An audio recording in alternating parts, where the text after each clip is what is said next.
Your cooking is horrible. You're old, and you've retired and are jobless now. There is no value or reason for me to be your husband anymore. I did such a good job being with you. Let's get a divorce ASAP. No alimony, just the 50-50 split of the joint property, including your $200K in retirement. I'm so considerate, right? When my retirement benefits came in, my husband suddenly confronted me with the divorce. The reason was my inadequacy as a wife. In all the decades we've been married, he had never taken care of his family life. I already knew too well what the real reason was. I glanced at his face. He must have thought I was in a state of shock. He had a look of glory, as if to say, I brought you to the depths of despair.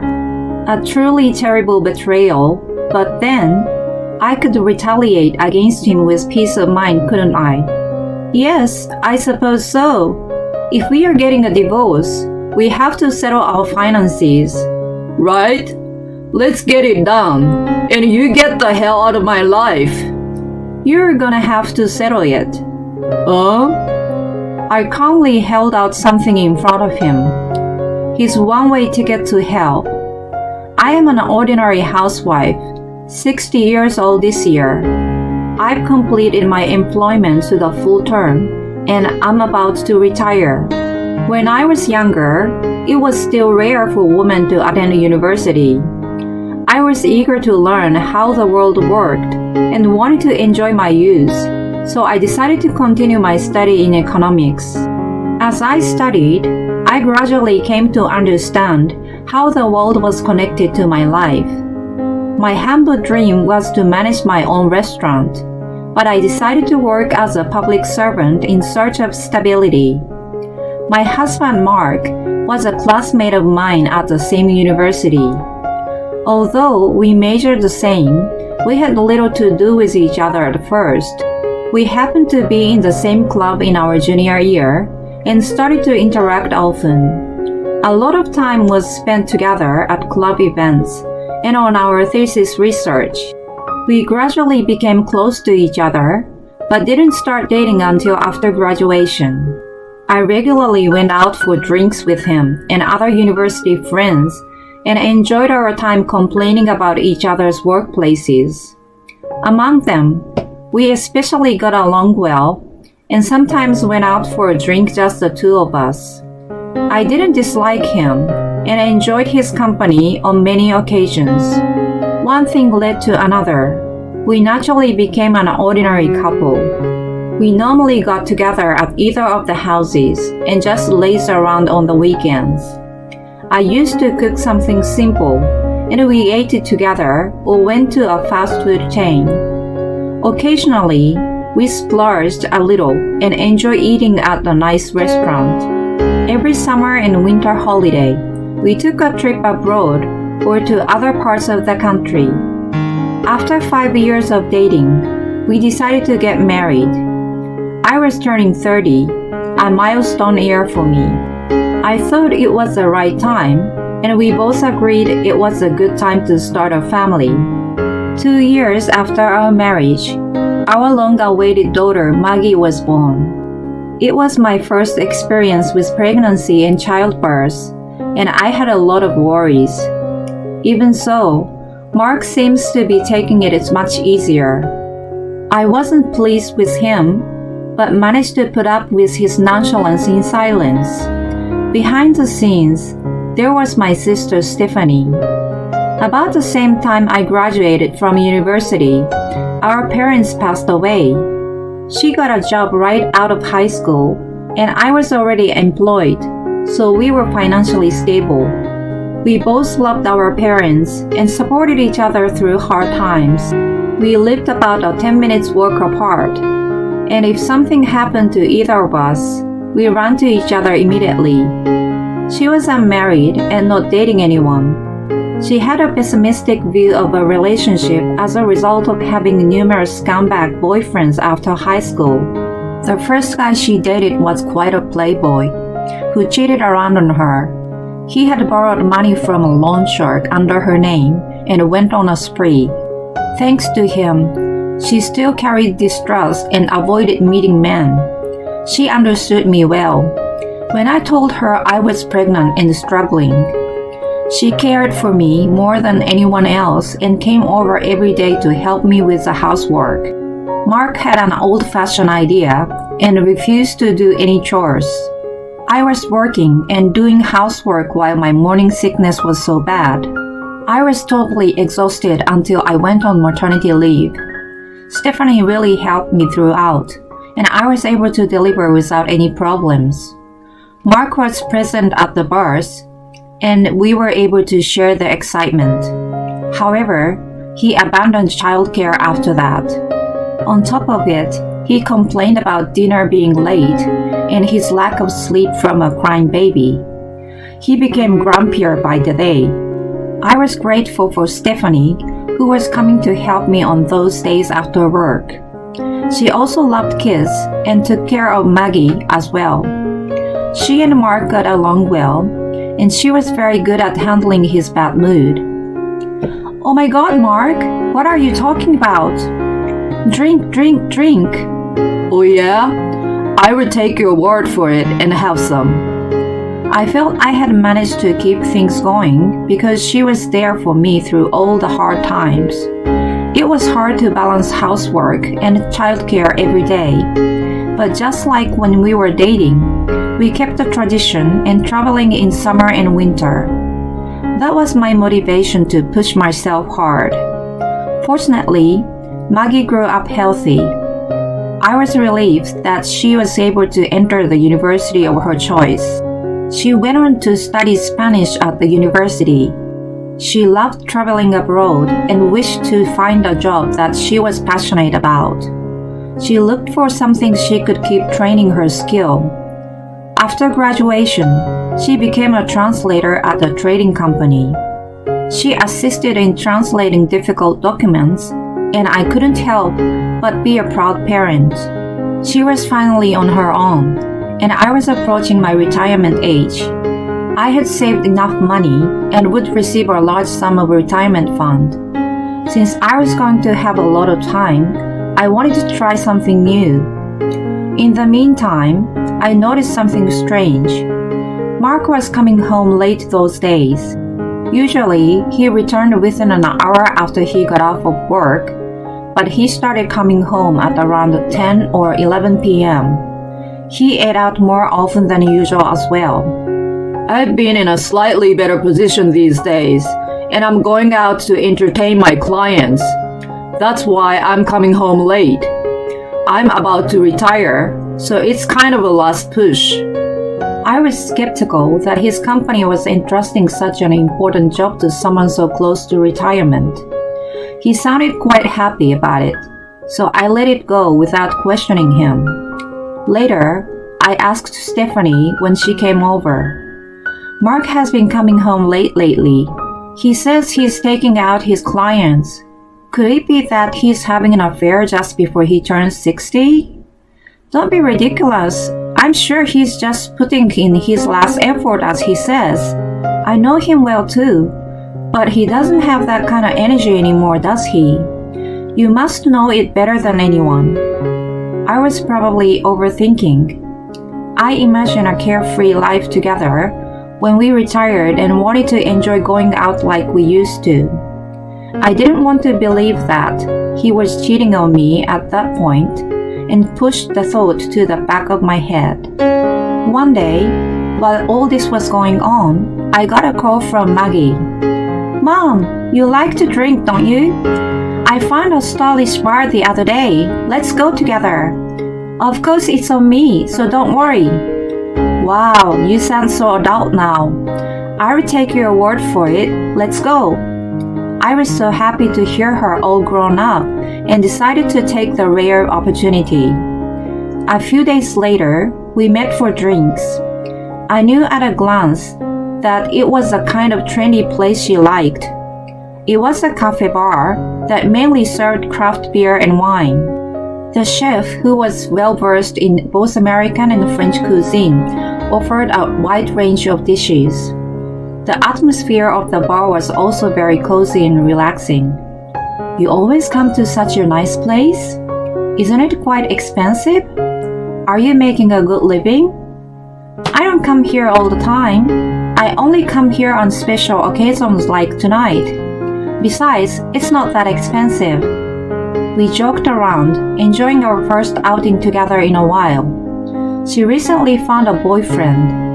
He worked at the same company as her and sounded like a prominent employee. Finally, being able to talk about things like this with her moved me deeply, and I almost cried. Then I witnessed a shocking scene. When I went to use the restroom, I saw Mark sitting at the counter. The person sitting next to him was Stephanie. I wondered why he was there with her. He was supposed to be taking his client out that night. I thought about calling out to them, but the way they were behaving didn't look like they were just relatives. They were sitting so close and looked like they were boyfriend and girlfriend. I even saw his arm around his waist, and he had that sweet look on his face like when we used to date. I felt nostalgic and a tightness in my chest all at once. Even if he was drunk, that's a bit much, isn't it? She seems pretty happy though. I was upset, but I calmed myself down and went back to the table. Maggie sensed something from my expression. Mom, what's wrong? Are you okay? No, actually. I told her everything I had seen earlier and said, well, I guess he must have gotten tired of me. Stephanie is prettier and smarter. This is what happens when you've been together for almost 30 years. Holy cow! He's been having an affair with her? Unbelievable. You don't need to blame yourself. There's nothing wrong with the person being cheated on. The person who cheats has a problem. I'm with you, Mom. Don't let him get away with it anymore. I know what you have been going through. Let's make him regret it. She encouraged me to face up to the reality, and I decided to confront him. With advice from her, I started off by secretly taking pictures of them together as evidence. 3 months after the shocking encounter, I finally reached retirement. It was a bittersweet moment to realize that I no longer worked there after so many years, but I was also looking forward to my second life. I spent my days doing housework and what I had been wanting to do. Mark was the same age as me, and he was going to retire in 6 months. Hey, how much do you have in your retirement fund? He asked me a few days after I retired. $200,000. But what is it all of a sudden? It's mine anyway. Yeah, I know that. I'm just asking so that I can visualize how much I will get in 6 months. I could see that he was grinning, but I pretended not to notice. Then, his attitude suddenly changed about 2 months afterward.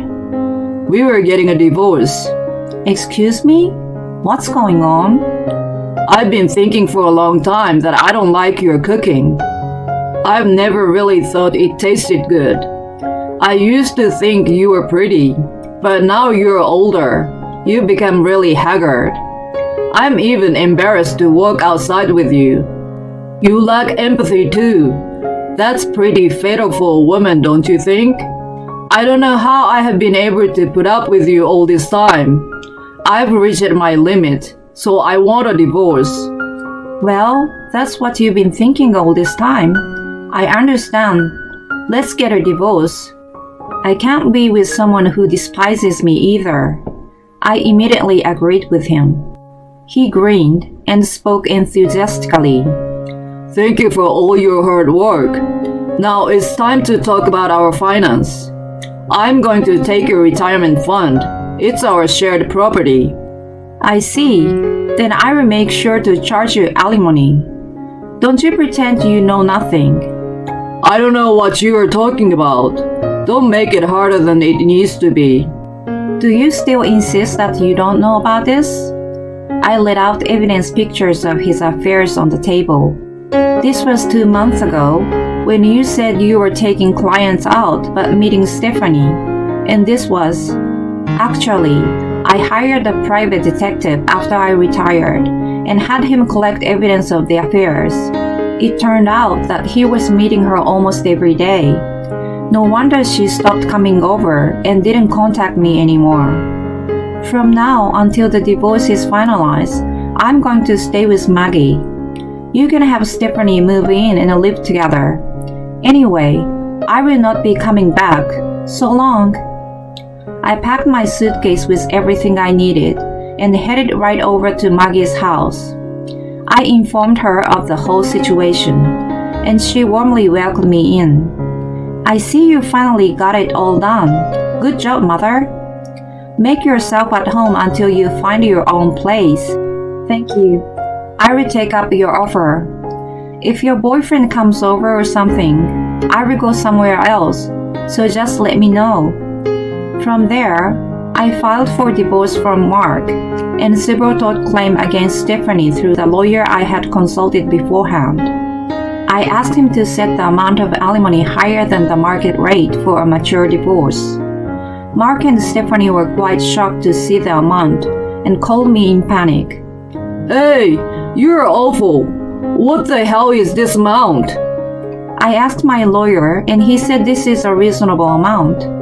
There is no way to hide your affair, so can I ask you not to complain? Stephanie is with you, isn't she? I don't know how long you two have been in a relationship, but I'm pretty angry with her too.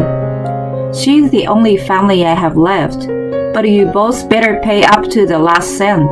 I will leave the rest to my lawyer. Wait a minute. I already relied on your retirement money to buy the car. What am I going to do about that? Why should I care? You bought it, so you pay for it. If you don't have the money, return it or get a loan yourself. Then I hung up on him. After that, I reported the divorce to his boss. I knew him well as he had come over for dinner several times. I figured Mark was going to save his face at work by spreading lies about me. I couldn't allow that to happen. I'm sorry to bother you, but I want to let you know that Mark and I are getting a divorce. What? He never mentioned it with me. What happened? He was having an affair with my sister. What's more, he asked for a divorce and tried to take my retirement money. Can you believe that? That's a serious matter. I will report it to my superiors. From then on, things didn't go the way Mark hoped for. The divorce was finalized, but I was a little concerned about what happened to the car he had purchased. But I didn't have time to worry about other people, so I just forgot about it. A month after Mark retired, he stormed into Maggie's house. Her place was kind of cozy, and I couldn't find an apartment I liked, so I was still staying with her. I'm sorry. Can we get back together? Paying for alimony is hard, and I'm struggling to live a normal life. He started talking about his recent situation. He had an emotionally very difficult few months at work, as what I told his boss leaked out from somewhere and made him feel ashamed.